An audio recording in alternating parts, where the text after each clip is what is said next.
अल्पवयीन मुलीचा विवाह, चौघांवर आटपाडीत गुन्हा दाखल. अल्पवयीन मुलीचा जबरदस्तीने विवाह लावून देणे, मारहाण करणे तसेच शारीरिक अत्याचार केल्याप्रकरणी चौघांविरोधात पोक्सो आणि बालविवाह प्रतिबंधक कायद्यान्वये गुन्हा दाखल करण्यात आलेला आहे.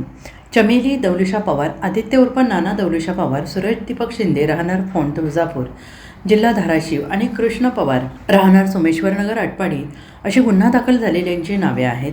दिनांक 5 मे 2024 ते 11 मे 2026 या कालावधीत आटपाडी येथे संबंधित प्रकार घडल्याचे फिर्यादीत नमूद करण्यात आलेलं आहे. पीडित मुलगी अल्पवयीन असल्याची माहिती असतानाही संशयितांनी तिचा जबरदस्तीने विवाह लावून दिल्याचं फिर्यादीत म्हटलेलं आहे. त्यानंतर पतीने तिच्याशी जबरदस्तीने शारीरिक संबंध ठेवल्याचा आरोप केलेला आहे.